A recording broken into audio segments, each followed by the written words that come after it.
नमस्कार दोस्तों आज की इस वीडियो में मैं आप लोगों को बताने जा रहा हूं आईपीसी इंडियन पेनल कोड की धारा, सेक्शन भी बोलते हैं, धारा भी बोलते हैं दोस्तों। सेक्शन 302, 201, 394, 397 और 34 ये धाराएं कब लगती हैं, कौन से कृत्य करने पे लगती हैं। तो दोस्तों इसको मैं बहुत ही डिटेल ढंग से बनाया हूं आप लोगों को समझाने के लिए कि जब आप लोग ऐसे कृत्य करेंगे तो आपके ऊपर ये धाराएं लग जाएंगी। उसको दोस्तों आप लोग, मैं एक काल्पनिक कहानी आप लोगों के सामने रखूंगा और उसमें वो कृत्य दिखाऊंगा कि जैसे आप लोग वो कृत्य करते हैं तो ये धाराएं लग जाती हैं। तो चलिए दोस्तों आप लोगों को मैं बताता हूं। सबसे पहले सही से सुनिएगा और वीडियो पूरा देखिएगा, तभी समझ में आएगा। दोस्तों एक व्यक्ति था जिसका नाम राजेश था। वो एक कंपनी चलाता है, नई नई कंपनी खोलता है, मतलब कि अपने बिजनेस को स्टार्टिंग करता है और उसमें वो नुकसान उठा रहा था। कुछ दिन ऐसा चला, उसके बाद एक लड़का और एक लड़की दो आते हैं। लड़के का नाम रहता है सलमान और लड़की का नाम रहता है अमृता। ये दोनों पोस्ट ग्रेजुएट रहते हैं, काफ़ी पढ़े लिखे होते हैं। आकर के उनके कंपनी में नौकरी करने के लिए रिक्वेस्ट करते हैं। जो नौकरी करने के लिए इंटरव्यू लिया गया वो लोग एग्री हुए और उनको नौकरी दे दी गई। दोस्तों नौकरी करने के बाद जो लड़का सलमान वो मार्केटिंग का काम करने लगा, क्लाइंट लाने वाला काम करने लगा और अमृता जो थी कंप्यूटर ऑपरेटिंग सिस्टम का काम करने लगी। तो दोस्तों लड़का जो था एक गरीब घर से था, बहुत ज़्यादा मेहनत किया और इधर जो ऑपरेटिंग का काम कर रही थी, अकाउंट का काम देख रही थी, पूरा डाटा एंट्री सब पूरा मतलब वो लड़की कर रही थी। तो उन दोनों में प्रेम हो गया। अब जैसे उन दोनों में प्रेम हो गया और ये लड़का काफ़ी मेहनत करते करते बढ़िया बढ़िया क्लाइंट लाने लगा। उन क्लाइंटों से मालिक को काफ़ी फायदा होने लगा। मतलब कि क्लाइंट आते थे, वो जो भी कार्य होता था उनसे काफ़ी फायदा होने लगा जब मालिक को। तो लड़का और लड़की जो इधर एक दूसरे के प्रेम प्रसंग में थे, वो दोनों शादी करने के लिए सोच लिए। अब वो लड़का और लड़की दोनों शादी तो कर लेते हैं, पर घर वाले एग्री नहीं होते उन दोनों की, क्योंकि इधर लड़का अदर कास्ट का रहता है, लड़की अदर कास्ट की रहती है। तो दोनों का मेल मिलाप जब नहीं सही होता तो समाज में उनके माता पिता एक्सेप्ट नहीं किए, तो ये लोग अपने से शादी कर लिए। शादी करने के कुछ दिन के बाद इन लोगों का मैटर तो चलता रहा, नौकरी करते रहे।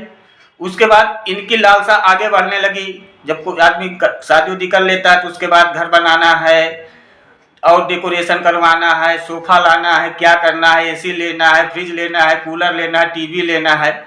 ये सारे सिस्टम लेने के लिए ये काफ़ी लोन उठा लिए। जब ये लोग लोन उठा लिए तो मार्केट से जब इनके ऊपर टार्चर होने लगा पैसे जमा करने के लिए, तो दोस्तों ये इन लोगों की पेमेंट में पूरा नहीं हो रहा था वो। तब वो लड़का एक दिन बैठ करके जोड़ने लगा, सलमान जो क्लाइंट लाता था वो जोड़ने लगा कि जो मैं क्लाइंट लाया हूं उसमें से मेरे मालिक को करोड़ों का फायदा हुआ है।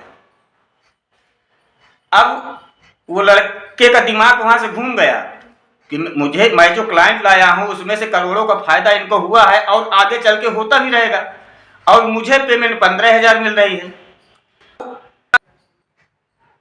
अब वो लड़का और लड़की दोनों आपस में बात किए। बात करने के बाद कि मालिक से जा करके बात करते हैं कि हमको इसमें परसेंटेज दिया जाए, जो मैं क्लाइंट लेके आया हूँ उसका परसेंटेज मुझे 5% दिया जाए। ये बात को ले जा करके जब वो मालिक के सामने रखा कि मुझे जो मैं अभी तक क्लाइंट लाया हूँ उसमें आपको बहुत ज़्यादा फायदा हुआ है। आपका जो कंपनी थी घाटे में जा रही थी, मेरे मेहनत के दम पे इतनी आगे ये बढ़ चुकी है और आप करोड़ों के फायदे में चल रहे हैं। तो मालिक कहा बहुत अच्छी बात है भाई, आपकी ईमानदारी है कि आप ईमानदारी से काम किए हैं, मुझे आप जैसे वर्करों की बहुत आवश्यकता है, आपका बहुत बहुत धन्यवाद है। तो लड़का कहता है कि धन्यवाद से काम नहीं चलेगा, आप हमें हमारा पैसा परसेंटेज के हिसाब से दीजिए। तो मालिक है, मालिक बोला भाई मैं परसेंटेज के हिसाब से पैसा कैसे दूँ, आपको तो मैं सैलरी बेस पे रखा हुआ हूँ और आप मुझे पेमेंट मांग रहे हैं, पेमेंट आपको कैसे दे सकता हूँ। तो लड़का नहीं एग्री हो रहा था, बार बार वही बात कर रहा था कि हमको परसेंटेज दीजिए, क्योंकि उसके ऊपर टार्चर था लोन चुकाने के लिए। अब वो परसेंटेज मांग रहा है, मालिक परसेंटेज नहीं दे रहा है, तो अब उनके माइंड में वहाँ पे क्राइम चलने लगा। तो दोस्तों वो लड़का के अंदर, जो सलमान नाम का लड़का था जो क्लाइंट आता था, उसके अंदर अब द्वेष भावना आ गई कि मुझे पैसा क्यों नहीं देगा, मैं इससे पैसा ले करके रहूँगा। अब यहाँ पे जो अभी मैं धाराएं आप लोग थंबनेल में देखे हैं, अब किस एक्शन पे कौन सी धारा लगती है वो टाइम आ गया है दोस्तों। तो दोस्तों वो लड़का और लड़की आपस में बात करते हैं कि आज चल के उससे हम बात करते हैं, अगर पैसा दे देता है तो ठीक है, अगर ना करता है तो उसको हम जान से मार देंगे। तो यहाँ से लड़का और लड़की दोनों गए। शाम के जब ऑफिस बंद हो गई तो वो जानते थे कि यहाँ का मालिक कितने बजे जाता है और कबाड़ में पैसा रखा रहता है, तो अगर वो पैसा देंगे तो ठीक है, अगर नहीं देंगे तो हम उसे मार करके लाकर से पैसा लेकर के चले जाएंगे। तो दोस्तों यहाँ से जब लड़का लड़की 5 बजे करीब पहुँचे, ऑफिस में सिर्फ मालिक थे और इनको देखा तो बहुत खुश हुआ कि अरे आप लोग इतने दिन के बाद आए हैं, आइए आइए बैठिए बैठिए बैठिए। चाय बनवाने के लिए एक जो पिए रहती है जो चाय बनाती थी, तो चाय बनाने के लिए कहा कि 3 कप चाय बना करके लाइए। अब उधर वो चाय बनाने के लिए चली गई, इधर ये लोग बात करने लगे। तो बोले कि हम आपको इतना प्रॉफिट दिए हैं, आप हमको परसेंटेज क्यों नहीं दे रहे हैं। तब मालिक उनको समझाया कि जब आप पहली बार क्लाइंट लेके आए तो मुझको 4 लाख का घाटा लगा कुछ दिन के लिए, उसके बाद फिर दूसरी बार इतने का घाटा हुआ, कुल मिला के 17-18 लाख रुपए का मुझे घाटा हुआ। जब मुझे घाटा हुआ था तो क्या मैं आपसे ये बोला कि आप इसमें मुझे शेयर करिए, आप मुझे पैसा दीजिए, मैंने तो ये बात नहीं कहा, मैं उसे बर्दाश्त किया हूँ। तो आज जब फायदा हो रहा है तो मैं आपको क्यों दूँ, क्योंकि हमारी आपकी बात तो सैलरी बेस में है, आप सैलरी है, आपकी जितनी सैलरी थी मैं उससे ज़्यादा डबल करके दे रहा हूँ, इसलिए आपको। इतने में बात को दोस्तों जब नहीं हुआ तो वो क्या करता है, लड़का उसको मार देता है, गोली मार दिया। गोली मारने के बाद वहाँ पे जो भी इधर उधर के कुछ थे कि जिसमें से हम पकड़ना चाहे, सबूत मिटाने की कोशिश कर दिया, उसको मिटाया।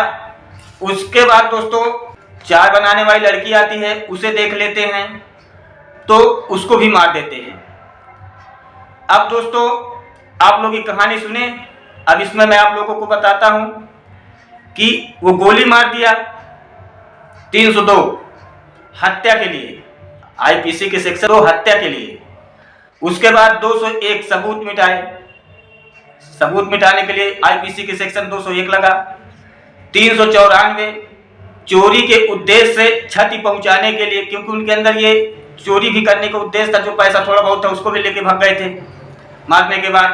397 चोरी के उद्देश्य से हत्या या क्षति पहुंचाने के लिए लगा, और 34 एक ही उद्देश्य होने के लिए, मतलब कि लड़का और लड़की के दोनों का उद्देश्य एक ही था कि गुनाह में शामिल होने के लिए 34 लगा।